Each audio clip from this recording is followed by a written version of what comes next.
Good morning. Good morning. Dadgum, what a group.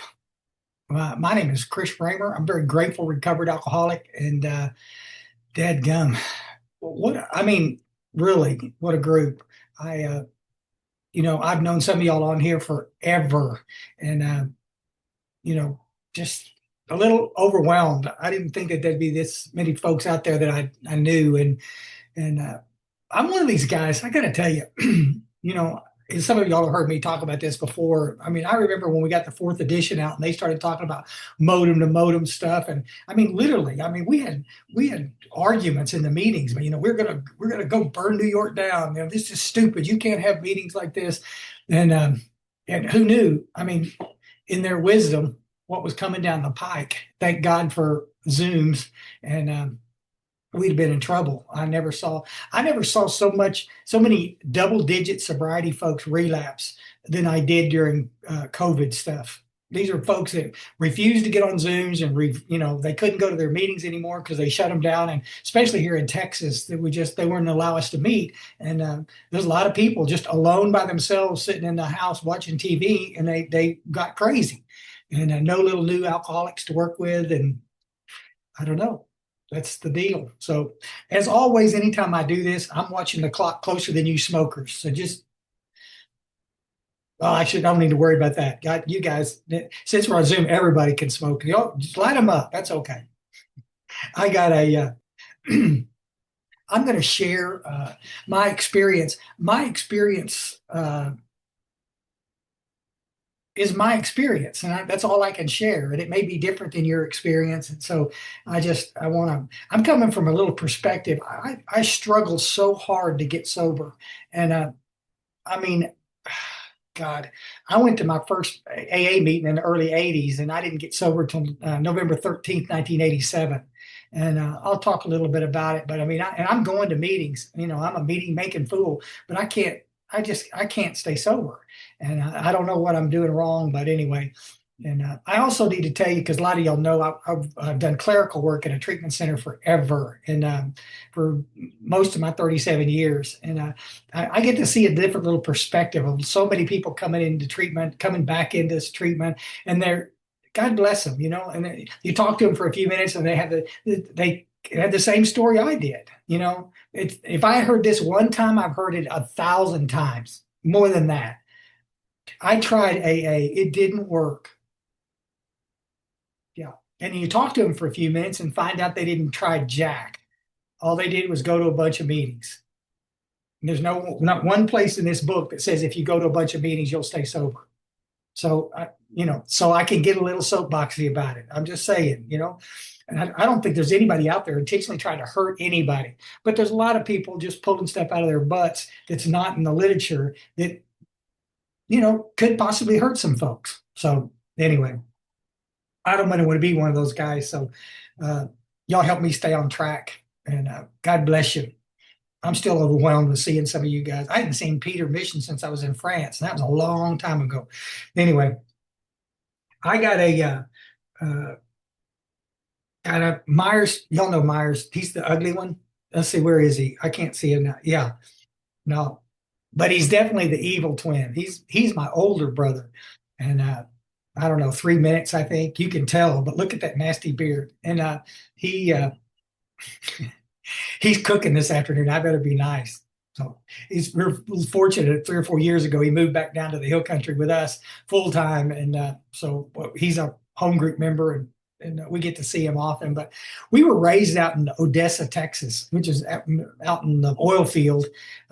My father was a printer and a bookbinder. Guys, I just got to say, he was one of the kindest, gentlest man you'd ever come across.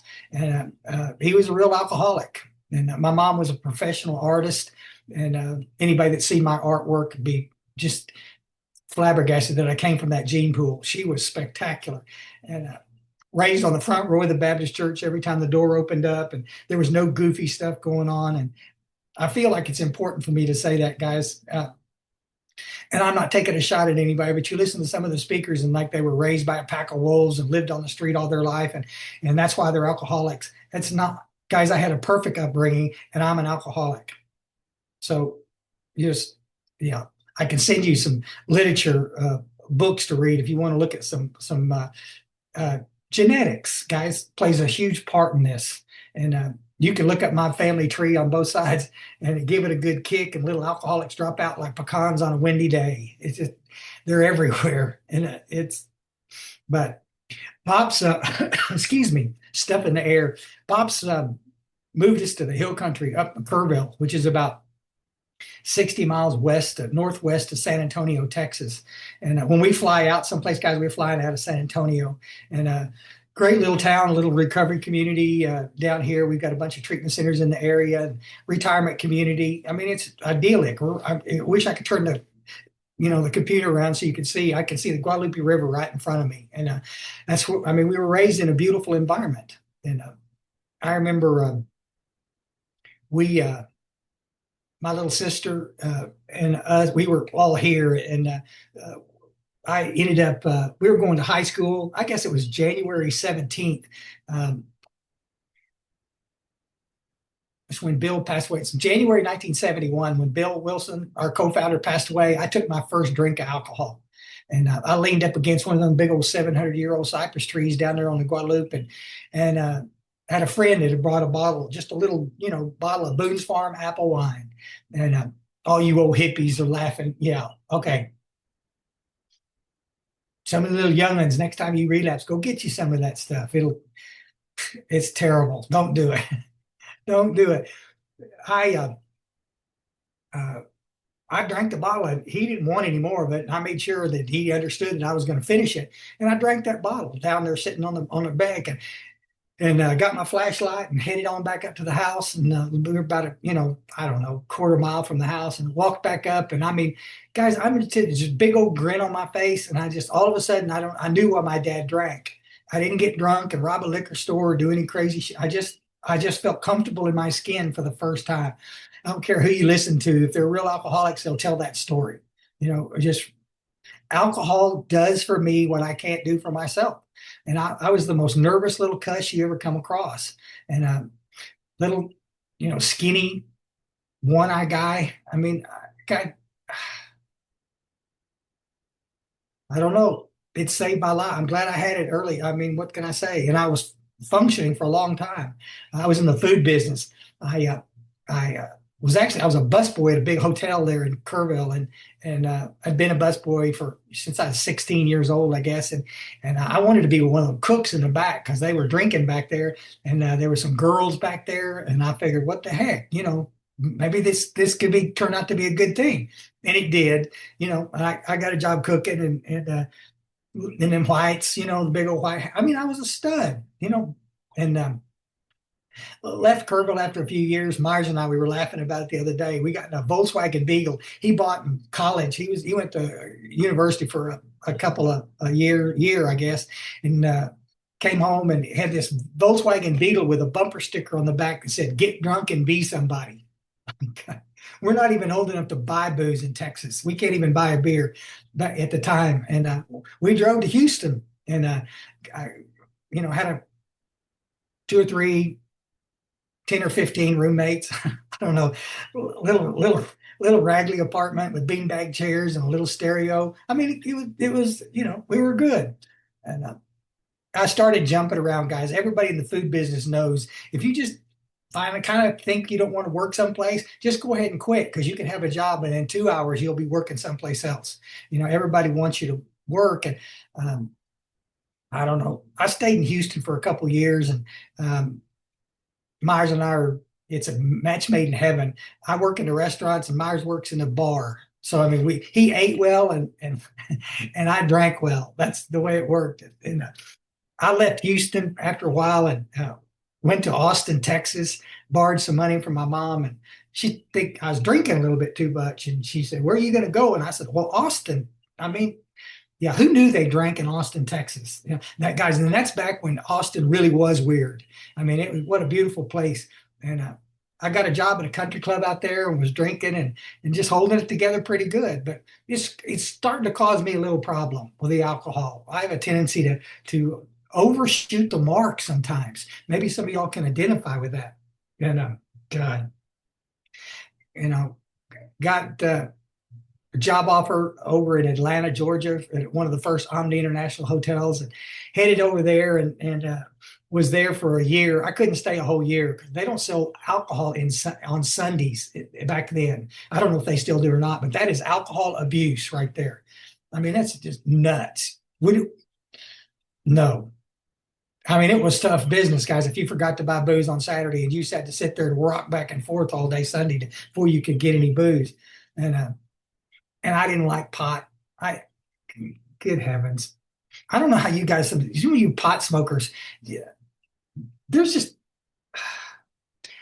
horny and paranoid are not fun for me. I'm just saying, guys, I'm not being critical. Standing there naked in the closet, rocking back and forth. It's not. It's terrible. Beer, alcohol. That's the deal. Maybe a little go fast later on, but anyway, I moved back to Texas and got out. Went. I could just do this all day long, guys. I had 34 jobs. I never got fired. Well, I got fired from one job. Dairy Queen fired me, but other than that, I never get fired from a job. And but I quit gazillions of them, and I'm moving all over Texas. And you know, one of my trips, I went back to Houston, Texas. I loved Houston, still do, and went back to Houston and I was working at a barbecue restaurant there. And me and a couple of the guys owned it, and part owner, and I married this little girl that was that Myers knew, and you know how that worked. She was a sweetheart, and I drug her up to North Texas. Myers had since left Houston and gone up to Dallas to be closer to my father. Dad was teaching him how to be a world famous bookbinder, and he did. And I was going to go up there just to be closer. We're pretty sick, and I guys, it was perfect. I mean, I got a job at a country club. We bought a little house, and I told you how much interest rate I paid. Geez, I think it was like 13% interest rate back then. Just like gee whiz, and it was a perfect deal. I mean, in Texas, that's what it is, the Holy Trinity: job, girl, pickup truck. Score. I mean, you don't get no better than that.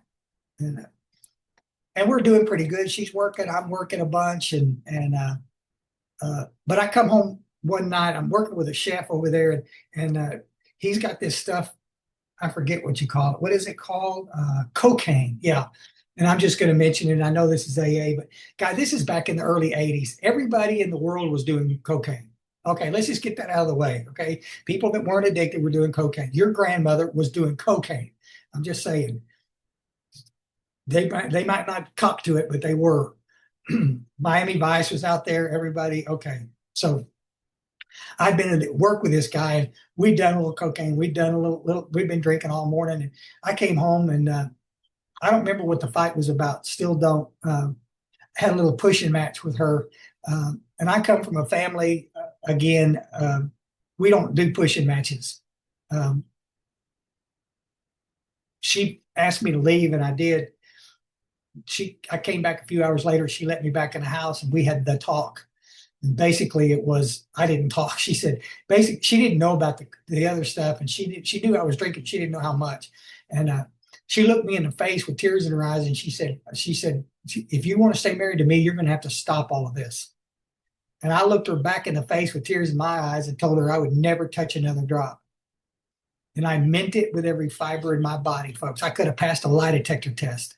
There was no shady, I'll get someone. No, I'm done. She was a sweetheart. There was no reason for me to continue. Wasn't enjoying it anymore anyway. You remember when you first started drinking, guys, you were like, you could take a drink, you guys, and all of a sudden you become John Travolta, you know? And now I'm taking a drink and just become sloppy. You know, that's just, it wasn't fun at all. And at least it was, the window was pretty narrow there. And I stopped drinking, went to my first AA meeting the next day up in a local town and up in North Texas. And I just, it was okay. And a week and a half later, the boss asked me if I wanted to stay after and go over the function sheets for the next week. And I said, yeah. And he handed me a beer and I drank it. And that's all. I'm patting myself on the back because I didn't get drunk. And see, my deal with her was I wasn't going to take another drink. And I walked in the house and she smelled it, and that was it. She started making preparations to move back to Houston. And she should have, because I had 7 more years playing that game. I I kept going to AA, guys. And because I watched my father go to Alcoholics Anonymous for a period of time, and I know that things were nicer around the house for a while, and he never, he didn't stay sober, but I knew what the deal was. I knew where to go, and I knew there were people staying sober. So I'd go to these meetings and go in there and pick up another desire chip, and I'm so frustrated because they're gonna. Uh, I hesitate to even say this, but you know, I pick up another desire chip, and then they're going to go around the room and they're going to tell me your scary goddamn stories. Let's tell Chris how we got here. Guys, I know how you got here.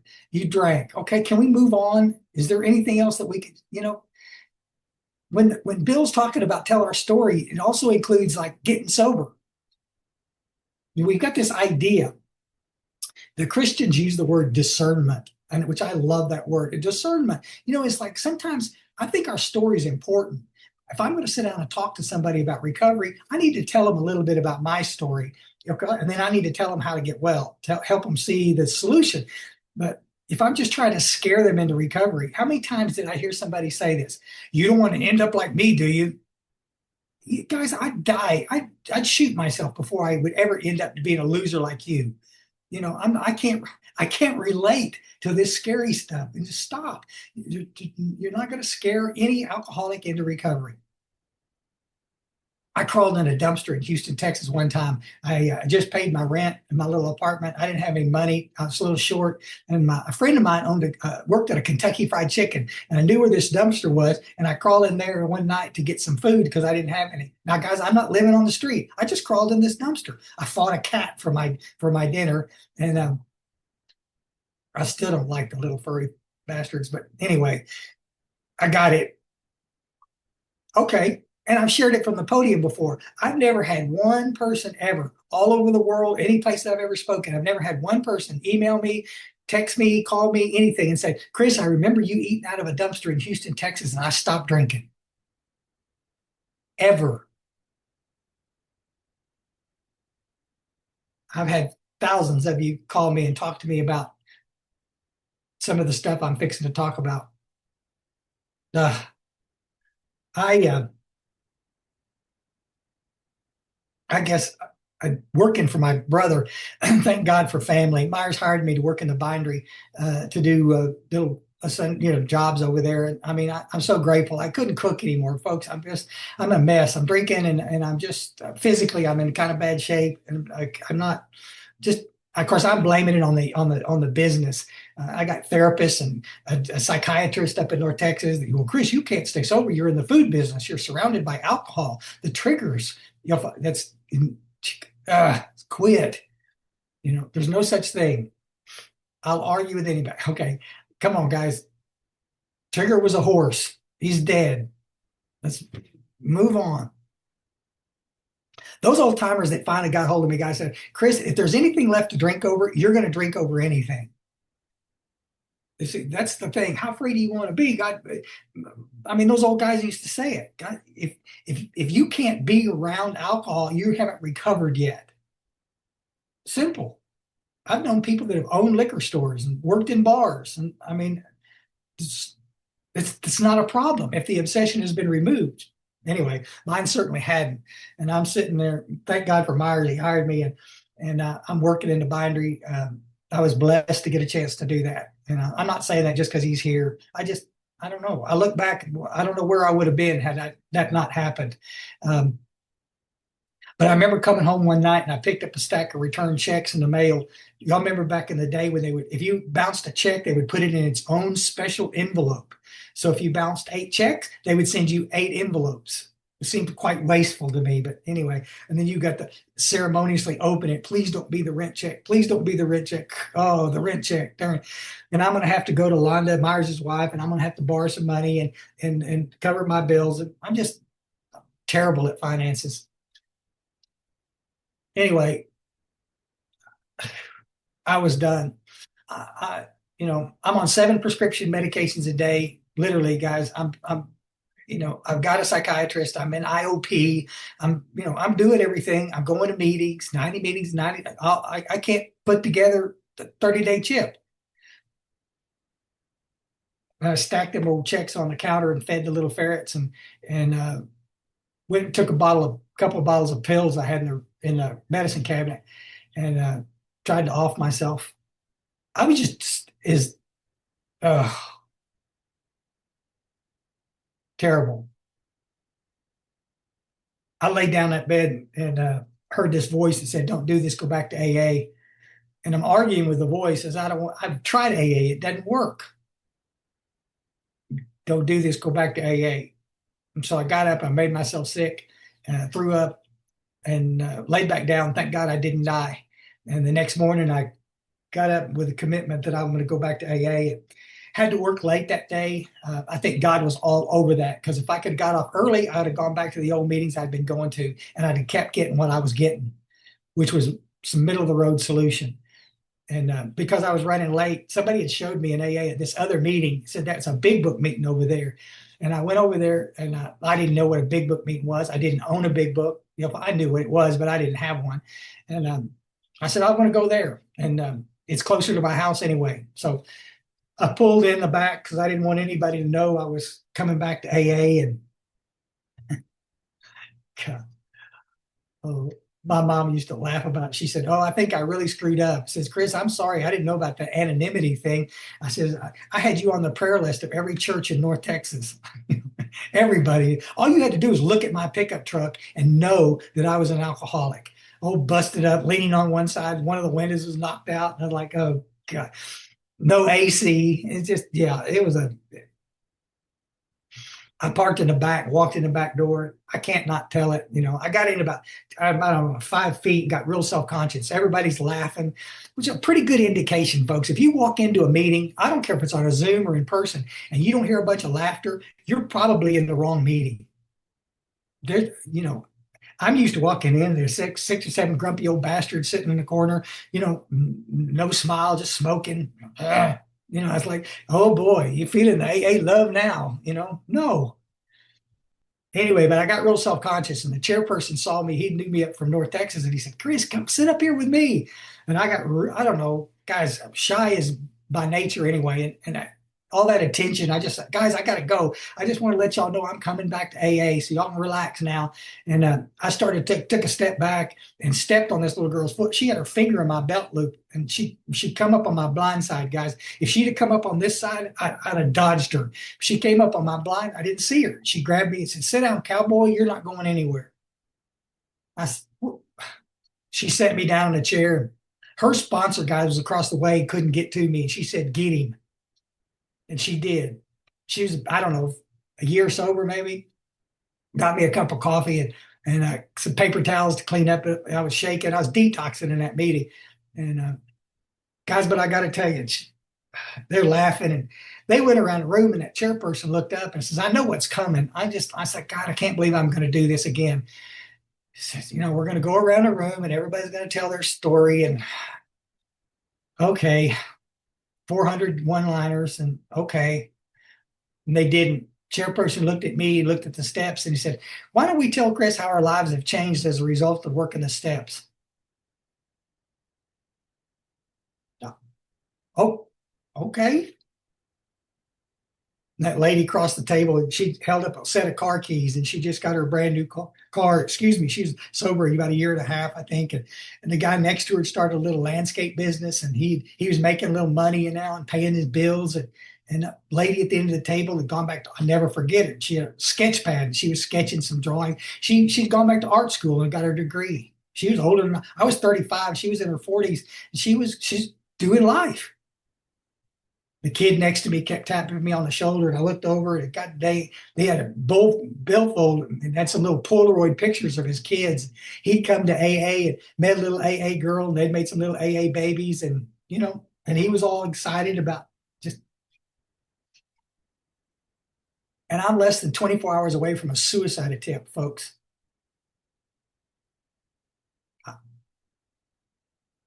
They asked me at the end of the meeting if I wanted a desire chip, and I picked up. I didn't anymore think it was going to be my last one in the Man in the Moon. It's in the closet right behind me. So yeah.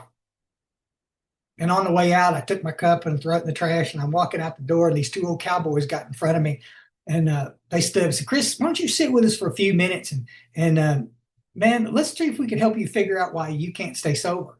And I said, did you not hear me say earlier that I had a psychiatrist?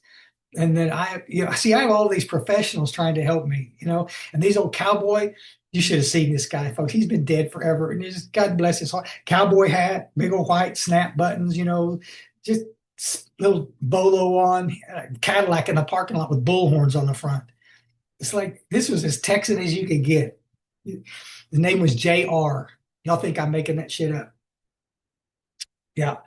They sat there with me and the other old boy, and he's just just a great guy. And they sat down and I said, guys, I can't stay very long. I'm detoxing. He said, yeah, you are. And we'll help you do that. And go get you some Gatorade and you're going to be okay. But they sat down and they opened the big book. They asked me if I had one, and I did, and they got me one. And they opened the big book and they showed me some page numbers. Exactly what I do with my newcomers, guys. I don't start at the title page and read, but I mean, early on, I love studying the book. We've been doing it forever. But I mean, early on, guys, it's like triage. We got to stop the bleeding, and I I'll put my little email in the chat. You guys can email me and I'll send it to you. But it's just a little quick first step. It's just some questions to ask and try to help them see. They asked me about the physical craving and the mental obsession. What the heck, guys, for the first time, 7 years in AA, I call myself an alcoholic. I didn't even believe it in A Man in the Moon because I can't relate to your stories. I'm not doing all the crazy shit you're doing. I've never missed a day's worth of work ever. I've been drunk, but I've never missed. But they showed me the symptoms and I realized it was me.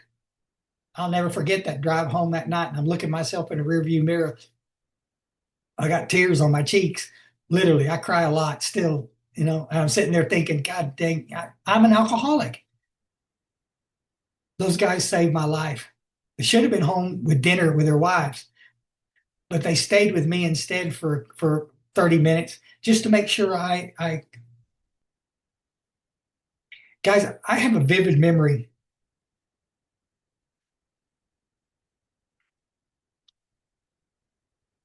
Funny the things that we remember. But must have been somewhere in the early 80s. I'm going to meetings. Like I said, I'm trying to go every day, and I'm sitting in this parking lot afterwards. After the meeting, we walked out of the front porch, and there's a bunch of people talking, and a few of them were talking about where are you going to go to dinner, where are you going to do this, and I'm just standing there by myself, and they're not talking to me. And I picked up a desired chip, but ain't nobody saying jack. And pretty soon the porch is empty, everybody's gone, and I look out and the last car is leaving the parking lot. And I walk out, kind of lean on my truck a little bit, and just sitting there. I don't want to go home because I know what I'm going to do. I'm just sitting there, and pretty soon some little guy comes out of the building, and there's a big switch box on the back, and he turns that switch box off, and all the lights in the parking lot go out. And there I am, one more time, alone, sitting in the parking lot by myself. And I get in my old beat up truck and drive down a few blocks and pull into a little minute market and buy me a 6-pack of beer and go home. Can't tell you how many times I've done that. Myers is a big one. He kept pointing it out. I forget exactly what it is. I think it's like 27 times the big book uses the word approach. Just exactly what those two old cowboys did with me. My first meeting at that group, they approached me and helped see if I needed any help. God, guys, God. I tell you, I went home that night with some hope in my heart that this could be different. The next morning, we went to a 10 o'clock meeting at that same group, and after the meeting, we got the Al-Anon ladies out of the back room for a minute, and there was 3 of us, and we got on our knees and did a little 3rd step prayer. They explained it real quick. No biggie. I didn't have a problem with any of that. And they said, come on, we'll take you to eat some Mexican food. They took me to a little restaurant down there. We ate, and they came back and they gave me a notebook. Said, Chris, go home and start working on this 4th step. Start making a list of people, institutions, and principles that you're pissed at. Okay. I've been around 7 years, guys, and nobody showed me jack. And all of a sudden, these guys are banging me through the work. Say, Chris, if you work these steps quick with us, you're going to have a spiritual experience, and that obsession is going to go away. Isn't that what you want? I said, yes, sir. It is. I said, we'll see you tonight. And I came back, went to that meeting at 6 o'clock. There was none of this 90 meetings in 90 days stuff. It just says, Chris, come to as many meetings as you can go to. And I did. 2 weeks later, I've got a completed 4-step. I'm waiting for my sponsor, who they picked for me, to get back in town. And so I could do a 5th step. And I'm sitting on the tailgate of my truck after a meeting and with a big shitty grin on my face. I got, guys, I'm surrounded. There's liquor all around me. There's a little minute market. There's a liquor store. I got a tab in. A little dealer lives in an apartment complex. I mean, it's Friday. I just got paid. And I'm sitting there looking around and says, I don't want to use. I'm done. Went in the house and cranked up some hot jazz and, I don't know, washed the dishes and fed the ferrets and just had a beautiful evening. Yeah. Welcome to heaven, folks. That's what freedom looks like. It's like a closely guarded secret. It's like everybody's afraid to tell the newcomer, it seems, that they can get well. They told me straight, point blank, you can recover from alcoholism. It made my face light up when I'm sitting there here listening as much as you introduce yourself as recovered alcoholics. Thank you. I mean, from the bottom of my heart, thank you. Man, if we can't share anything with a newcomer, at least let's share some hope with them. Because I got to tell you, in treatment, in some of these places, some of the places that I get to speak, it's scary. The message that folks are getting. Every day is a struggle. You could relapse every day. It's just, I'm sorry. That's just not true. Why don't you stick to the book and, and give somebody a clear message? I got to tell you real quick. I was in there about 3 weeks, and those two, one of the guys that had 12-stepped me that night and helped me, came up and he said, Chris, next Wednesday is our group conscience. Would you come? And because we want to maybe nominate you for chairman of the cleanup committee. Because I'm in the food business. Y'all follow? I mean, I know how to clean a kitchen, and they know that they were trying to do, and I appreciate that. I said, listen, guys, I'm not really interested. Remember me? I got my chip in my pocket, held it up in front of their face. I'm the most important person here, remember? Just enough information to be dangerous, And so, yeah, you are. And we appreciate that. Come to the group conscience anyway, because we'd love to see you. And I'd never been to a group conscience, 7 years. So I went that Wednesday. I hadn't been in that door 3 minutes, and they unanimously voted me in as chairman of the cleanup committee. I mean, I didn't even get a chance to argue. They railroaded me into that job. And I'm not happy. After the meeting was over, it didn't take long.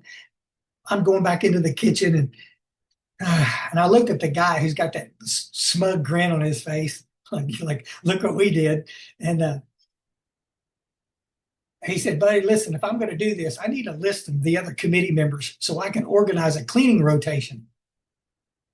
So, He looked at me and spit coffee clear across the kitchen. He wiped his mouth. He said, Chris, there's no committee. You're the janitor at this group.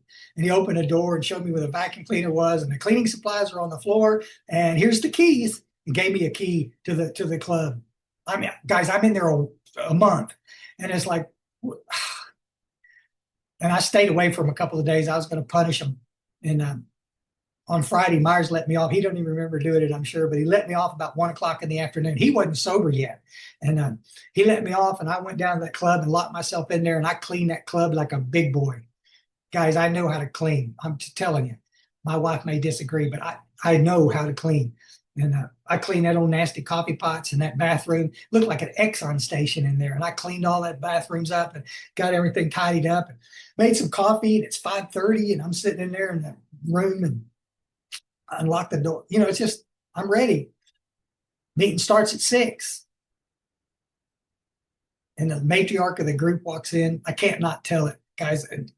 I knew it was her because I could hear her walk. She's got little slippers, and she slides her feet on that little linoleum. She was about this tall, about 2 feet, maybe 3 feet tall. She's the smallest woman you ever. She looked like a little question mark. She's about 140 years old. I don't know. She just slides in there on the linoleum, and you can, and she's squealing in the kitchen, and she goes around to the bathroom, and she squeals again. And, oh my God. And she comes back around and look in the corner. It's just me and her in there. She said, did you clean this place? And I got my little, I'm sitting there soaking wet. I got my little Fruit of the Loom t-shirt on. Y'all remember those shirts? The Fruit of the Loom t-shirt? Yeah. with a little pocket on it, and you wash them about 1,000 times, and the pocket gradually shrinks and moves around to the center of your shirt. Yeah, so you look like a little kangaroo with your smokes and just yeah. And I'm sitting there all by myself. I got that grin. Yes, ma'am. If I'd have had a tie, I'd have straightened it. And she slides around in the side back behind me, and she puts her little arm around my back, gives me a little back hug, and I can still feel her voice on my cheek. And she said, "Boy, we need you here."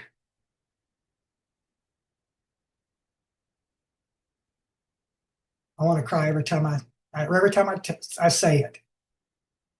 Guys, I say it again. I didn't try to commit suicide a month earlier because I was squash drunk.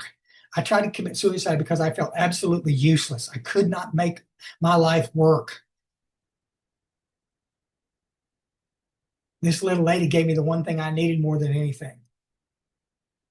It's a little positive affirmation that I'm going to be okay. They created a monster. I was a member of that group for 5 years. You couldn't go in that place. I wasn't looking at your face. I was looking at your feet. Hey, turn around and go back out there and wipe them feet off. God, a little bit of a tyrant. But you see, that's what it's about, guys. I'm so grateful that I ended up in a room full of people, old timers and some newcomers in there. It was a big old meeting, but I ended up in a room where there wasn't anybody telling me, not one time did they tell me what I couldn't do. You can't date for a year. You can't do this. You can't do that. Buddy, when it came time for me to start a little business, Myers let me start one at the bindery. They were encouraging. When it came time to date, when I finally found somebody that was sick enough to say yes, okay, rock on. Y'all follow, just God, it drives me crazy. The stuff that I hear out there, you can't do this, you can't do that. It makes us look cultish. You can't chair a meeting for the first year. You can't sponsor anybody. I had a guy stop me in New Orleans one time after a workshop I did and said, "We don't let anybody in New Orleans sponsor until they're 5 years sober." Well, I know a lot of people in New Orleans. I know that's not true. Y'all understand? But where do you get that? On the bottom of page 129, it says, even if he displays a certain amount of neglect and irresponsibility towards the family, it is well to let him go as far as he likes in helping other alcoholics. During those first days of convalescence, this will do more to ensure sobriety than anything else. 129 at the bottom. First days of convalescence, get your butt in there and try to help somebody. And you're going to stay sober. That's exactly what Bill Wilson did. Walking out of the Mayflower Hotel in that second floor in the lobby, the bar at the end of the counter, he knows he's in trouble and knows he's thinking about taking a drink. He says, I knew I needed another alcoholic as much as that alcoholic could never need me. And he goes and finds Dr. Bob. I mean, good. Who knew? And then they go find other alcoholics. It wasn't any of this crap of waiting. Guys, it's our job to teach and sit there and look over their shoulders, make sure they're heading in the right direction. But they're not going to do that sitting on their butt in a meeting, rocking back and forth, marking off a calendar because I went to one more meeting. It's just breathtaking how far away from the message we've gotten in so many areas. I watch my little guys. I got to say this real quick. I got sick a couple of years ago, and I hesitate to say it. I was talking in South Carolina, and I had a bad case of vertigo. I'd never had it before. I thought I was going to die. I crawled around on the floor until I found my phone and called my host, and I had him, and he came and got me like that. And I had him and some other guys sat with me for 2 visits to the emergency room. And then a day later, they got me back to the airport, and I crawled to the airport. Myers and Patty were there to get me. I couldn't drive. And people in AA started checking on me. And guys, I don't know what to tell you. All I know is that it was just glaringly apparent in my face how much my mom used to come to meetings with us, speaker meetings, and she'd leave and she'd say, man, I wish we could find that kind of love in our churches. Guys, I'm 37 years sober, and I have never, ever, ever seen the kind of love that we have in Alcoholics Anonymous. People that bent over backwards to help me in my employment, in my work, bent over backwards to help me with my health issues, to Nobody looking the other way. Everybody's just right there trying to help. And I look around my home group at Ingram Solution Group in Ingram, and some of y'all have been there, and at the world famous Outpost Recovery Club. And we got, you know, I'm sitting there watching these little new guys come out of sober livings and sitting there in these meetings, and they're all active. And I bet I've seen it 1,000 times. I'm leaving, closing up because nobody seems to be able to do it the way we do it. And I'm looking over there, and there's one of my guys, little space alien looking guy. Y'all follow this? Just tattoos from head to bottom, just piercings and things in his ears, and he's just like a little alien, looking good and cool as can be. About 2 months sober, and he's over there with a little newcomer.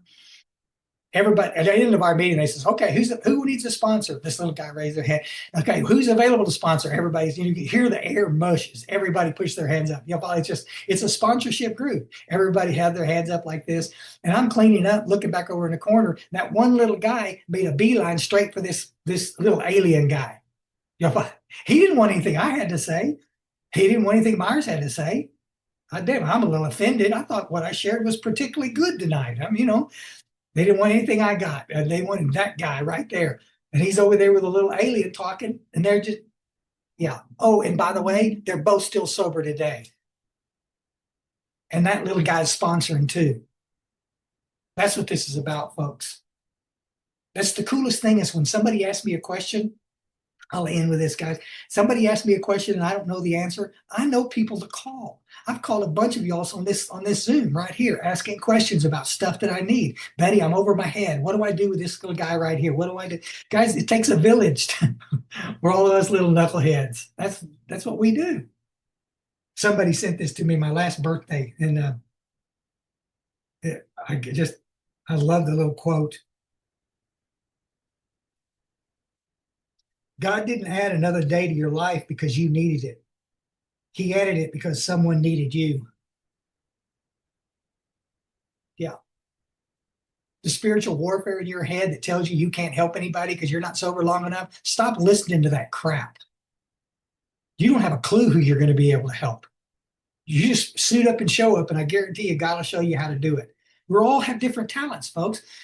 Some people can do certain things in the groups. Some people are service junkies. I could never do that. I don't have the patience. I'd have to stab people in those meetings. I couldn't do that. Some people can. Bring your talent, whatever it is, to our fellowship. Because I got to tell you, folks, just like that nice lady told me, we need you. Thank you so much.